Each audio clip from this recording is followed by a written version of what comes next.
Muy buenos días. Continuando con lo que hemos estado haciendo en la clase anterior respecto al cálculo de la transformada z mediante la integral de convolución, lo que ahora nos toca es hacer la convolución en el semiplano derecho, ¿no? Tal como se ve acá. Esta es la recta que se considera la recta en el plano complejo P para separar, ¿no?, los polos de x de P, que es la transformada de Laplace de la señal de tiempo continuo, con los polos que introduce el mostrador mediante el tren de impulso, ¿no?, el mostrador mediante impulso. Ok, entonces, si hacemos esta recta, complementamos para que sea un contorno cerrado con este semicírculo de radio infinito, que le vamos a llamar sigma sub r, ¿no? R tiende al infinito y va a abarcar todo el semiplano derecho, ¿no?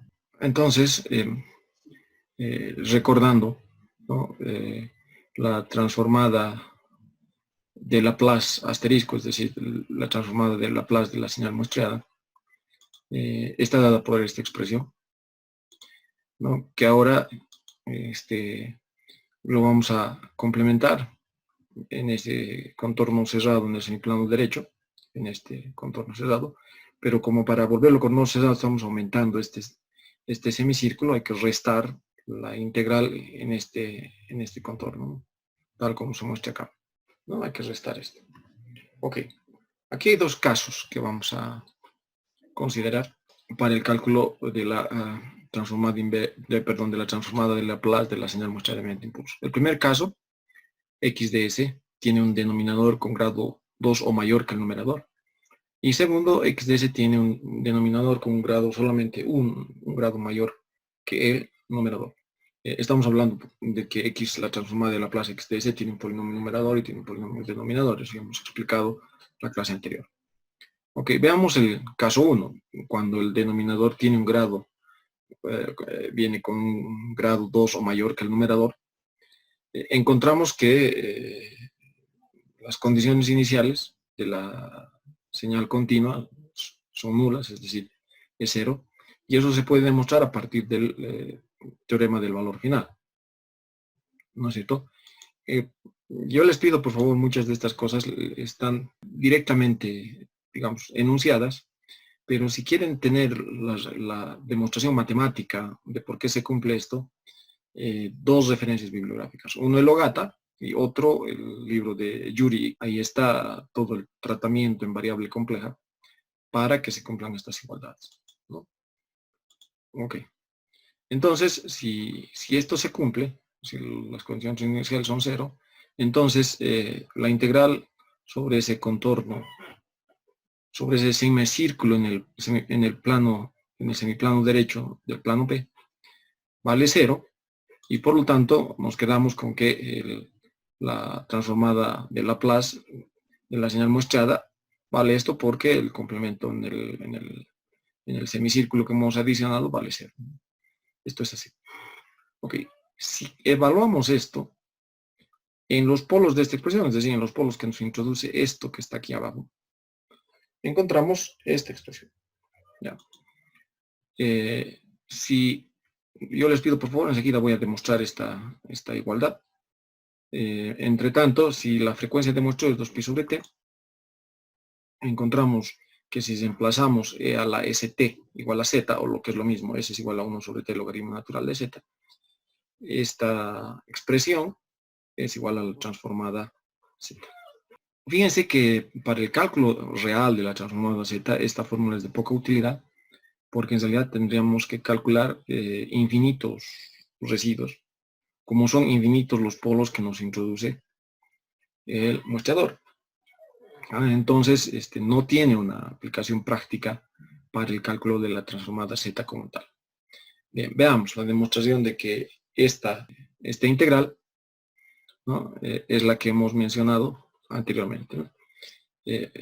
Para calcular esto, lo único que tenemos que hacer es calcular los residuos, ¿no?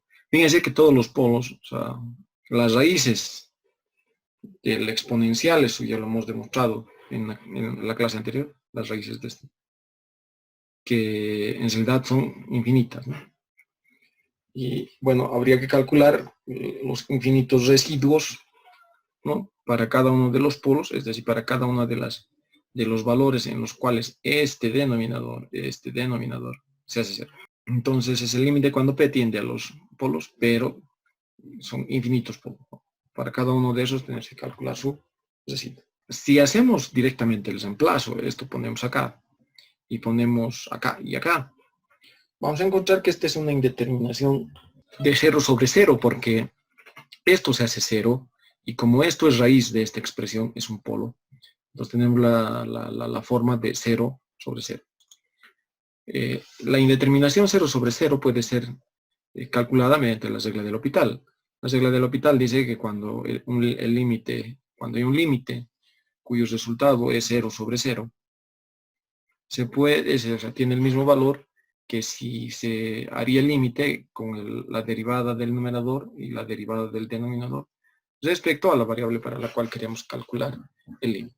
En otras palabras, hay que derivar esto del numerador por un lado y el denominador por otro lado, tal como se ve acá. Del numerador es el producto de esto por esto. Si el producto es la derivada de esto respecto de p por esto sin derivar, más esto sin derivar por la derivada de x respecto de p. Entonces veamos. La derivada de estos respecto de p vale 1 por este factor sin derivar, xp, más este factor sin derivar, que está acá, por la derivada de estos respecto de p, que le vamos a llamar x' de t. Ese es el numerador. En el denominador tenemos que hallar también la derivada respecto de p. Calculamos entonces, ¿no? Fíjense que la derivada de 1 respecto de p es 0. El negativo es de negativo. Esto de acá es e a la menos ts por e a la tp. E a la menos ts que aparece aquí es constante, obviamente, para p. Y la derivada de e a la tp será la derivada de una exponencial de la propia exponencial multiplicado por la derivada del exponente respecto de p. La derivada de tp, ¿no? De este exponente respecto de p es t. Eso es lo que aparece aquí. Ahora fíjense, si se introduce el límite ya no hay una indeterminación, ¿no? Eso significa límite desde k menos infinito hasta infinito, o sea, perdón, la sumatoria. Me olvidé mencionar. Este negativo que está apareciendo al principio en el cálculo de los residuos de esta expresión se debe a que el contorno está en el sentido de las manecillas del reloj. Y por lo tanto, para hacer un cálculo de un adecuado positivo de ese contorno, tenemos que ponerle un signo negativo, tal como se está viendo acá, cuando se hace el cálculo de los residuos. Okay. Esta es la derivada, hemos dicho. Si ahora introducimos el límite, este factor se hará 0, porque es justamente el factor para el cual tiende, ¿no? Esto es igual a esto va a ser 0. Y bueno, x de p, reemplazando o teniendo el valor, dará esto. Esto se hace 0 sobre menos e a la ts por t e a la t, pero p vale esta expresión que está acá. Fíjense, primero este negativo con este negativo se va a hacer positivo. Segundo, este e a la menos ts con e a la ts positivo que aparece aquí adentro se va a hacer 1. Y me queda esta expresión, x de s en más j omega s por k sobre t e a la j t omega sk. ¿No?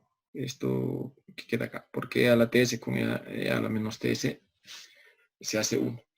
Sin embargo, algo interesante es que t e a la t omega sk, si omega s reemplazamos por el valor 2pi sobre t, la frecuencia de muestreo es 2pi sobre el periodo de muestreo.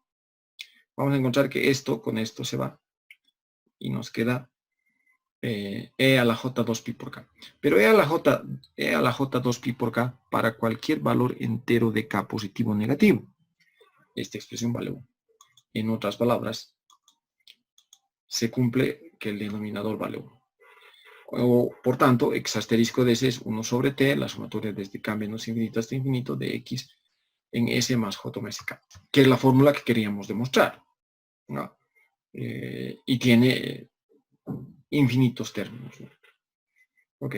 Si lo hacemos esta sumatoria en forma de desollada, tenemos esta expresión. Fíjense que hay un elemento xds que es exactamente igual a la señal antes del muestreo, ¿no?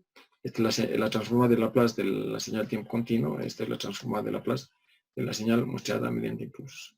Vamos en el caso 2. ¿Qué pasa cuando xds tiene el denominador con grado 1 mayor que el numerador? En ese caso, esta expresión ya no es 0, es diferente de 0, pero no es un valor infinito, es un valor finito que puede ser calculado, ¿no? Entonces, este cálculo en ese semicírculo que está en el semiplano derecho valdrá menos un medio x en 0, que cuando nos acercamos al principio de la señal por la derecha, y por tanto, entonces la transformada de Laplace de la señal muestreada tendrá esta expresión. Fíjense que es exactamente igual que la anterior, exceptuando que aquí las condiciones iniciales no son 0, ¿no?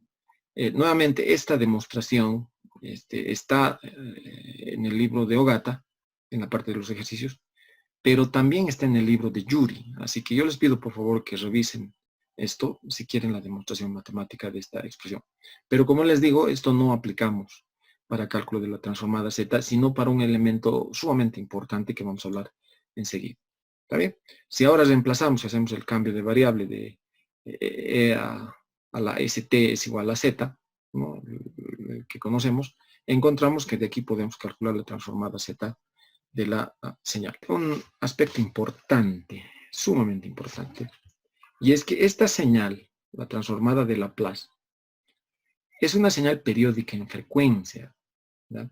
Si ustedes reemplazan en vez de S, ¿no? O sea, si es periódica es S más J más menos J veces M, ¿no? O sea, con este periodo, van a encontrar que se replica exactamente la misma señal.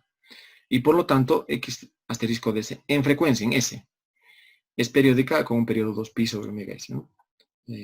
Lo cual significa esto que estamos mostrando acá, ¿no? S más menos J, la frecuencia por K, donde K vale 0, 1, 2, etc. Eso quiere decir que el muestreo de la señal continua de XDS produce que la señal, que la transformada de Laplace de la señal mostrada sea una señal periódica en frecuencia. Eso significa que si XDS tiene un polo en S igual a S sub I, entonces X asterisco de S tiene un polo en S igual a S sub I más menos J omega SK. O sea, tiene los mismos polos, solo con la frecuencia de la señal muestreada. ¿Vale? No se olviden que omega S es 2pi sobre T. Está reflejando la frecuencia de muestreo, que depende directamente del periodo de muestreo. Demostrado entonces que se puede también calcular la transformada Z si cerramos el contorno en el semiplano derecho. No hay que olvidar que esta es la transformada de Laplace de la señal mostrada mediante impulsos y esta es la transformada Z. ¿Para qué nos sirve esto? ¿Para qué esta segunda parte nos puede servir? Para hablar esto que es importante. Se puede reconstruir las señales originales a partir de las señales mostradas, es decir, tener una señal continua, la mostramos. A partir de esa señal mostrada, ¿se puede recuperar la señal en continua?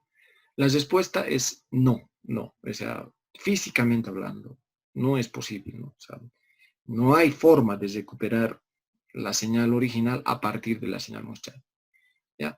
Pero resulta que el teorema de muestreo dice, si la frecuencia de muestreo es suficientemente alta, o sea, si se muestrea con periodos de muestreo cada vez más cortitos, no se olviden que la frecuencia es inversamente proporcional al periodo. O sea, cuanto más grande es el periodo, cuanto más pequeño es el periodo, más grande es la frecuencia, ¿no? Comparada con la componente, o sea, si la frecuencia de muestreo es suficientemente alta, comparada con la componente de más alta frecuencia que se incluye en la señal de tiempo continuo, en la señal x de t, las características de amplitud de la señal de tiempo continuo pueden preservarse mediante la envolvente de la señal muestral. Esto es en teoría, porque en la práctica, como vamos a ver, no es posible, y lo vamos a demostrar en frecuencia, que no es posible recuperar completamente la señal, ¿no? A ver, sea x de t una señal de tiempo continuo con un espectro de frecuencia que se mueve en esta figura. Ok, no debería ser extraño esta figura para ustedes, porque tiene que ver con la respuesta en frecuencia. Fíjense, es el módulo de x en j omega. ¿Ya? Y bueno, este es omega. No estamos hablando de que esta señal, por ejemplo, esté expresada en decibelios, ni que la frecuencia esté expresado en una escala logarítmica. Esto está expresado en una escala lineal, la frecuencia, solo que nos está mostrando cómo varía la amplitud de acuerdo con omega. Ahora, esto también hemos visto, esta es la representación en el espectro, ¿no? La representación en el espectro de la señal que estamos analizando. Esto también hemos visto cuando estamos haciendo señales y sistemas. Ahora, ¿qué nos está mostrando eso? Primero que aquí hay una normalización, ¿no? O sea, que la amplitud para omega 0 vale 1. No necesariamente esto tiene que valer 1 porque va a depender de la señal de tiempo continuo. Sin embargo, un tema importante es que, bueno, vamos a normalizar para ver que, bueno, en 0, con la frecuencia 0, la amplitud máxima vale 1. ¿Ya? Y dice que si ustedes suman todas estas frecuencias, en realidad se acuerdan de la transformada de Fourier, si integran, o sea, si suman, si calculan todo el área, van a recuperar la señal x de t. Esto tampoco es del todo cierto, ¿no? Este omega 1 en realidad tenemos que elegir en las señales físicas reales en las que trabajamos, en los procesos, la máxima frecuencia que nos interesa, ¿no? O sea, que elegimos para el diseño o para la síntesis o el análisis del sistema de control. Porque estrictamente hablando, esto tendría que ser una cosa así, pero tendría que haber una curva que está yendo hasta el infinito, ¿ya? Porque frecuencias con amplitudes muy bajas, pero con frecuencias muy altas, también aportan a la señal, ¿ya? Pero bueno, vamos a suponer que la señal, su máxima componente tiene una frecuencia omega 1, y por el tema de simetría, o sea, cuando la frecuencia es negativa, menos omega 1. El otro tema, esta es una representación en el espectro. No es que en forma física haya una frecuencia negativa, no hay frecuencias negativas en la realidad, pero representamos así para ver, como es x de t es una señal real, si tenemos una componente en el espectro aquí, el complejo conjugado también es parte del espectro y por eso aparece esto de las señales positivas y negativas. Ok. Si la frecuencia de muestreo es 2pi sobre t, se cumple que la frecuencia de muestreo tiene que ser más del doble de la más alta frecuencia que aparece en la señal. ¿Por qué tiene que ser más alta? ¿No? Y eso vamos a hablar ahora. Y si se cumple esto, que la frecuencia de muestreo es mayor a 2 veces la máxima frecuencia, se supone que x de t se puede reconstruir completamente a partir de los valores de x asterisco, es decir, de la señal mostrada mediante impulso. Vamos a hacer una explicación gráfica de esto, no vamos a hacer una explicación analítica. Si quieren una explicación analítica respecto de esto, lo pueden encontrar en el OGATA, pero con muchísima más profundidad y mejor hecho está en el Joule. Hagamos una explicación gráfica. La transformada de Laplace de la señal mostrada mediante impulsos x asterisco de t es esto, ¿no? Hayamos calculado mediante la integral en plano derecho que, bueno, la transformada de Laplace de la señal mostrada mediante impulsos está dada por esta expresión. Un pequeño detalle, no hemos considerado un medio x en cero cuando el tiempo se acerca a cero por la derecha. No hemos considerado porque en realidad es una componente continua, es solamente un número constante adicional a esta expresión. La expresión que realmente nos interesa es esta. La respuesta en frecuencia es así. Esto es la señal. Vemos que la respuesta en frecuencia es reemplazar S por J omega. Eso es que está acá. Y bueno, si reemplazamos S por J omega y desarrollamos esto como habíamos desarrollado anteriormente, nos va a dar esta relación. Fíjense esto, por favor. O sea, cuando estamos hablando de la respuesta en frecuencia, siempre vamos a hablar de dos cosas, módulo y ángulo, ¿no? Entonces, fíjense, por favor, esto de acá. Esto es x en j omega, es exactamente la transformada de Fourier o la respuesta en frecuencia de la señal de tiempo continuo. O sea, ¿se acuerdan que x de s es la transformada de Laplace de x de t? Donde x de t es la señal de tiempo continuo. Entonces, si S sustituimos por J omega, lo que estamos hablando acá es la respuesta en frecuencia de la señal de tiempo continuo. ¿Ya? ¿Qué es esta de acá? Esta acá es menos omega 1, aquí es omega 1, y bueno, la la amplitud es 1 sobre t porque está multiplicado, aquí está multiplicado 1 sobre t. ¿Se acuerdan que en el normalizado esto valía 1? Bueno, como hay una constante acá, esta amplitud es 1 sobre t. Omega 1 fuese mayor a omega s, como ocurre acá, lo que vamos a ver es que va a haber una sobreposición, un solapamiento acá, debido a que omega 1, o sea, omega s medio sería menor que omega 1, ¿no? Está más atrás. Entonces, aquí ya no hay forma, o sea, sobre esta señal resultante, ya no hay forma de recuperar completamente la señal. Aquí sí todavía, si omega s medios es mayor que omega 1, si le aplicamos un filtro a esta parte, fíjense que podríamos recuperar completamente la transformada de Fourier de la señal de tiempo continuo y a partir de ahí la señal de tiempo continuo, es decir, hallando la transformada de Fourier inversa. Pero bueno, necesitamos un filtro, ¿no?, que nos separe esta primera curva, este primer componente que está centrado o que es simétrico al eje imaginario. Fíjense que si de esto, su respuesta en frecuencia es esto, su respuesta en el espectro, es obvio que de esto es esto de acá, porque está desplazado omega s en adelanto. Esto está rechazado omega s, esto es de acá, ¿no? Entonces, como esto es una sumatoria infinita, esto se va a replicar, ¿no? Y está centrado, o sea, aquí se puede ver, ¿no? Cuando omega es igual a omega s, cuando esto de acá, que es acá, cuando omega es igual a omega s, ¿no? Y se está reflejando exactamente las mismas componentes, ¿no? La misma respuesta en frecuencia, ¿no? De esto es lo mismo que esto, solo que centrado en omega igual a omega s.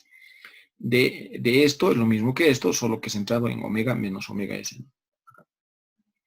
Y así sucesivamente para los infinitos valores. Aquí nuevamente lo que les decía, ¿no? Si omega 1 es mayor a omega s, como ocurre acá, este es omega 1, este es menos omega 1, este es omega 1, este es menos omega 1. Ya no hay forma de filtrar esta señal. Aquí sí. Aquí si separamos esta partecita, podríamos recuperar la señal original. Aquí ya no es posible, ¿no? Porque ya por el solapamiento hemos perdido completamente la forma de la señal original, ¿no?, que nos permitiría reconstruir la señal de tiempo continuo. Esta es la gráfica cuando omega s es mayor a 2 omega 1 y este es omega s menor a 2 omega 1.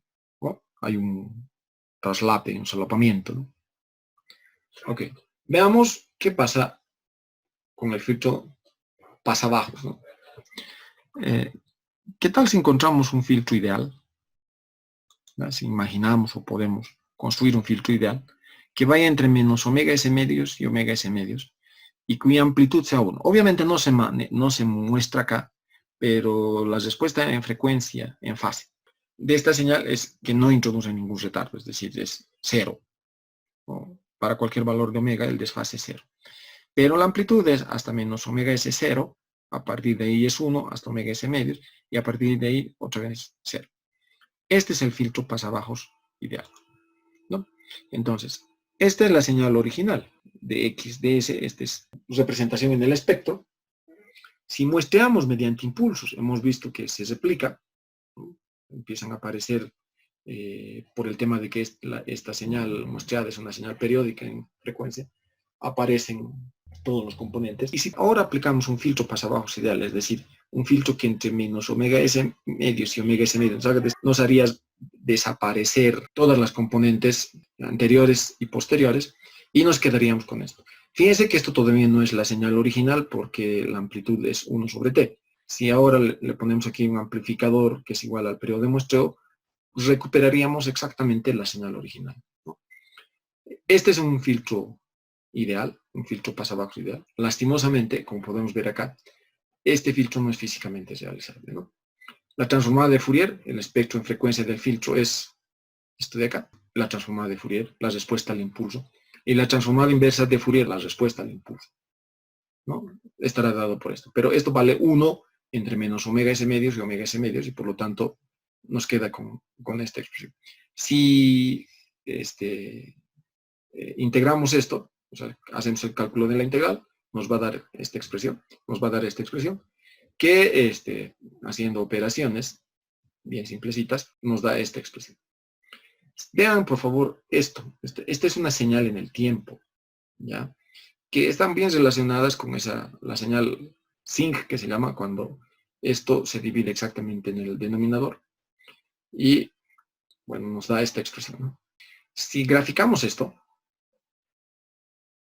nos va a dar esto. ¿Qué significa esto? La señal ha comenzado en tiempos negativos y el impulso ha entrado en cero. Eso significa la entrada estaba en cero y la señal ha comenzado antes de cero. Eso significa que este sistema es anticausal y por lo tanto no es físicamente realizable. Esto no existe. No hay. Hay trucos, sobre todo en procesamiento de señales, que hacen que se asemeje al filtro pasavax ideal, primero con filtros de alto orden como Chebyshev o filtros de orden superior, o lo otro, introduciéndole un pequeño desfase en el tiempo para que esto se recorra. Pero esos desfases en el tiempo, que son retardos, en control afectan a la estabilidad y no es pertinente, ¿no? Consecuencia, no es posible reconstruir completamente una señal una vez mostrada. Eso les he mencionado desde el principio, ¿no? No hay forma una vez que hemos mostrado, ya hemos perdido información, y hemos perdido la información justamente entre los instantes de muestreo, y podemos aproximarnos mediante lo que hemos visto, o sea, un retenedor de orden 0, un retenedor de orden 1, ¿no? ¿Qué es lo que vamos a ver ahora a partir de la respuesta en frecuencia retenedor de orden 0? Esta es la función de transferencia del retenedor de orden 0. Y para allá su respuesta en frecuencia tenemos que sustituir S por J omega. Eso ya habíamos visto en los primeros capítulos. Sustituyendo S por J omega, tenemos esto. Si hacemos una pequeña factorización en el numerador de este término, vamos a encontrar esto. Y en el denominador tendríamos esta expresión, ¿no? Solamente se ha multiplicado y dividido entre 2 para que aparezca este omega medios. Claramente se ve que esto es el seno de omega t, ¿no? De omega t mayúscula, ¿no? Medios, como se ve acá. Bueno, en el denominador tenemos el omega t medios, el 2j es centrado junto con el seno, ¿no? Y bueno, tenemos esta expresión. Esto es este factor que aparece en este punto. Ok. ¿Se acuerdan? Cuando hacíamos la respuesta en frecuencia, siempre analizábamos primero módulo y luego fase, ¿no? El módulo será t por el módulo de esto. Del exponencial su módulo es 1. De la exponencial compleja su módulo siempre es 1. Por eso no aparece acá. Y en el ángulo será este ángulo, el ángulo de esta expresión, y el ángulo de la parte exponencial. Ya. Aquí, obviamente, omega t medios por t son constantes positivas y por lo tanto no aportan en ángulo. El que sí va a aportar en ángulo, dependiendo del signo, va a ser el seno. Y bueno, la parte de fase, la parte del ángulo del exponencial es precisamente el exponente, que es omega t medios, ¿no? Este sería entonces la fase. Este es el módulo y esta es la fase del retenedor de orden 0. Si hacemos la gráfica, fíjense, no estamos haciendo la gráfica logarítmica, estamos haciendo una gráfica lineal del módulo del retenedor de orden 0, vamos a tener esta gráfica, ¿no? Fíjense, era lógico ver omega t medios coincida con múltiplos positivos o negativos de 180 grados, omega t medios, 180 grados, eso significa omega s, 2 omega s, 3 omega s, etc. Vamos a tener que el valor del módulo es 0, ¿no? Cuando la frecuencia, o sea, en omega 0, esto vale 1. Cuando omega tiende a 0, seno sobre el omega t vale 1. Nos queda como módulo máximo t. Eso está acá. Y bueno, tenemos esta expresión. Lo primero que vemos es que efectivamente es un filtro pasabajos. Fíjense que amplifica las bajas frecuencias, pero que sigue, o sea, deja pasar las frecuencias hasta las más altas, ¿no? En esta forma casi, ya vemos, oscilatoria, pero que deja pasar hasta el final. En el tema de la fase es lineal, ¿no? la fase es esto, que solamente depende de omega y es con pendiente negativa además. Pero hay unas discontinuidades debido a que el seno de omega t medios, si esta expresión, el seno, es positivo, el ángulo la fase que aporta es 0, pero si el seno de omega t medios es negativo, la fase que aporta es menos 180 grados o 180 grados. Puede ser menos 180 o puede ser 180 grados. Aquí estamos viendo que aporta menos 180 grados, ¿no? Estos saltos es en el cambio de signo del seno. Eso coincide también con omega S, 2 veces omega S, etcétera, etcétera. Si ahora hacemos la gráfica del diagrama de Bode, ¿no? Vamos a ver que en el punto donde el módulo se hace 0, obviamente en Bode toma valores de menos infinito, ¿no? Y bueno, tenemos esta representación. Esto es en el módulo y esto es en fase. ¿No es cierto? O sea, los saltos acá son exactamente estas discontinuidades que aparecen por el cambio de signo de la fase. ¿No?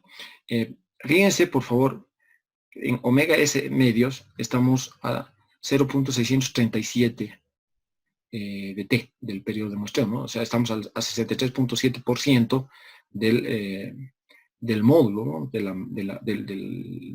lo que deja pasar, o sea, de la atenuación que introduce en la frecuencia cuando estamos hablando de omega S medio.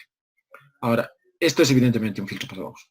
Si hacemos una comparación, solo que aquí hemos normalizado, porque se acuerdan que en el filtro pasabajos ideal la amplitud era 1, y bueno, en el retenedor de orden 0 esta amplitud es T. Ya hemos normalizado, ¿no? Hemos puesto T igual a 1 y para poder hacer los fines comparativos. Fíjense que cómo se compara el retenedor de orden 0 con el filtro pasabajos ideal.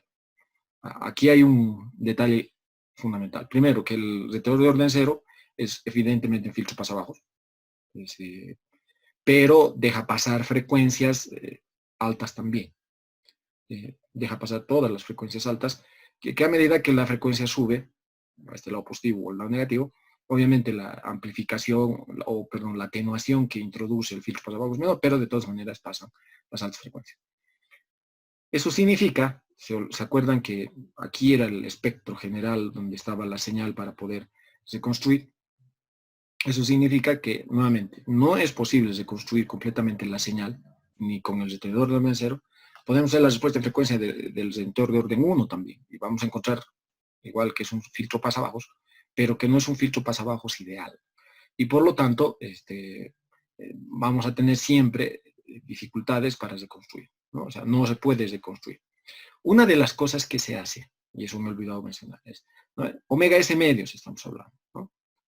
Como frecuencia para poder reconstruir, ¿ya? Y dice omega S tiene que ser 2 veces omega 1, donde omega 1 es la más alta frecuencia presente en la señal. En realidad, cuando uno trabaja en control, o sea, la frecuencia de muestreo la vamos a elegir unas 10 o 20 veces más alta que la frecuencia que está presente en la señal que vamos a trabajar. Por un tema bien simplecito, ¿no? O sea, cuanto más alta es la frecuencia de muestreo, menor es el periodo de muestreo. O sea, más rapidito muestra. Y cuanto más rápido se muestre, más fácil, o sea, más posibilidades de reconstruir la señal, de aproximar la señal reconstruida a la señal originales. Por eso, por fines prácticos, la frecuencia de muestreo va a ser elegida de 10 a 20 veces la frecuencia más alta que está presente en la señal. O la otra explicación, o la otra razón práctica bien simple que se menciona es el periodo de muestreo es el menor posible, o sea, el más bajo que podemos obtener físicamente. Y cuando hablo el más bajo que podemos obtener físicamente, no solamente estoy hablando del tema del muestreador. No se olviden que cuando estamos hablando de sistemas de control, lo mismo que en procesamiento digital de señales, se tiene que hacer un algoritmo de procesamiento, ¿no? El controlador digital tiene que procesar la señal. Por lo tanto, no solamente se trata de los conversores, sino también de la carga computacional entre periodos de muestreo. El controlador tiene que hacer una serie de operaciones que tiene que concluir antes del siguiente muestreo. Por lo tanto, las operaciones tienen que durar menos que un periodo de muestreo. Entonces, físicamente, o prácticamente, en la práctica, ese periodo de muestreo no puede ser indefinidamente pequeño. O sea, tiene ciertos límites físicos pero dentro de esos límites físicos, uno de los criterios que siempre se utiliza es hay que tratar de elegir el periodo de muestreo más pequeño posible, o lo que es lo mismo, la frecuencia de muestreo más alta posible, ¿no? ¿Qué es el doblamiento? ¿Qué es el doblamiento? Fíjense que cuando aparece la frecuencia, ¿no? Este es omega 1. Omega 1 es mayor que omega S medio, ¿no? Entonces, omega S medio le vamos a llamar la frecuencia Nyquist también, o frecuencia de doblamiento. ¿Ya? Si la omega 1, que dicho sea de paso, o sea, esto siempre va a ocurrir, les he dicho, omega 1 es la frecuencia más alta que nos interesa, pero siempre va a haber componentes más altas de eso presentes en la señal, porque muy pequeñas, que no nos interesa, porque son frecuencias muy altas, pero van a estar. Entonces, esa frecuencia Nyquist, la frecuencia, es la que determina la región de doblamiento. Fíjense, este es el error de doblamiento, ¿no? Aquí aparece. A partir de omega S medios hacia el lado izquierdo, aquí en esta parte negativa, o a partir de omega S medios hacia el lado derecho, perdón, acá, o hacia el lado izquierdo acá, ¿no? Este es el error de doblamiento, ¿no?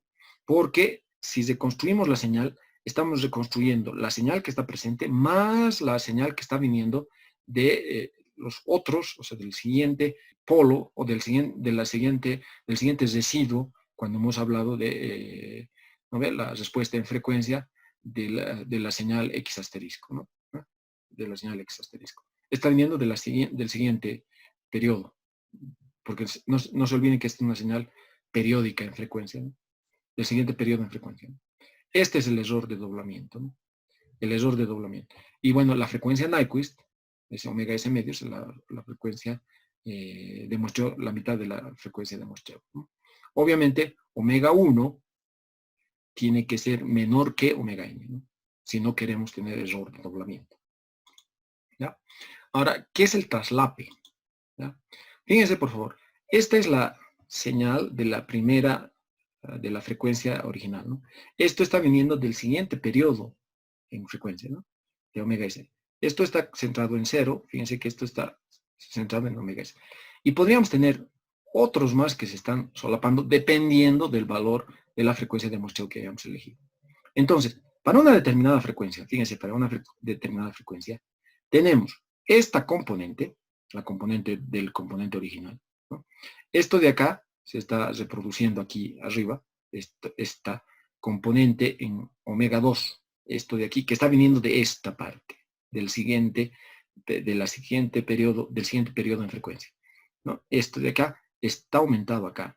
Por lo tanto, el espectro en la frecuencia en omega 2 incluye dos componentes. La componente original, esta aquí de aquí, y la componente del siguiente periodo, que es bien esto. Para distinguir esto en una medición real no es posible. Es decir, no podemos decir esta parte está viniendo aquí y esta otra no está viniendo. No es posible. Lo único que tenemos es un traslape, y este error de traslape, esta frecuencia, ese traslape, es lo que vamos a medir en omega 2. Y esto podría, como les decía, esto puede aparecer incluso de frecuencias, o sea, de periodos en frecuencia mucho más altos todavía, ¿no? Que están apareciendo de otros y que todavía están solapando en esta frecuencia básica original. ¿Está bien? El fenómeno de que la componente de frecuencia omega S menos omega 2 en general, porque les he dicho que puede venir de varios, donde n es un entero, que se presenta en la frecuencia M2, en la señal X asterisco, se llama traslape, ¿no? Esta componente cuando va a aparecer, cuando tratemos de recuperar la señal X asterisco. Lo ideal sería que tengamos solamente esto, ¿no? Podamos tener un filtro que nos filtre la parte, o sea, esta baja frecuencia, y a partir de ahí intentar recuperar X asterisco de t.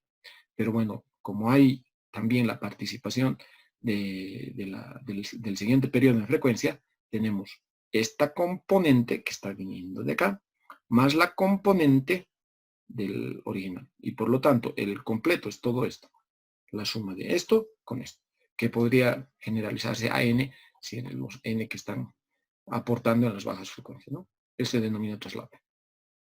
La frecuencia omega S menos omega 2, en general, n veces omega S, se conoce como un alias de omega 2. Esta frecuencia que está viniendo aquí está viniendo de la alta frecuencia, no está viniendo de la baja frecuencia. Por lo tanto, esta es una frecuencia impostora, por eso es una frecuencia alias, es una frecuencia impostora que aparece en la baja frecuencia debido a las componentes componentes de alta frecuencia que aparecen cuando mostramos la señal. También podrían haber oscilaciones escondidas. Fíjense, por favor, esta es la señal seno de t y esta es la señal seno de 3t. ¿Qué tal si muestreamos con 3pi? Lo que vamos a encontrar es que cada que muestremos, vamos a muestrear justamente en los instantes de aquí, aquí y aquí, 3 veces en pi, ¿no? 3 veces pi. Cada que muestremos vamos a mostrar 0. Aunque esta es la señal resultante, cuando muestremos solamente va a aparecer, fíjense, aquí es 0 y aquí tiene un valor. En este muestreo solamente aparece la componente de esta y no aparece la componente de esta. Y por lo tanto, ocultamos la frecuencia, o sea, si la frecuencia de la señal coincide con la señal de muestreo, ocultamos esa frecuencia, ¿verdad? Y podríamos estar ocultando oscilaciones escondidas, oscilaciones de alta frecuencia o oscilaciones cuya frecuencia coincide con la frecuencia de muestreo, ¿no?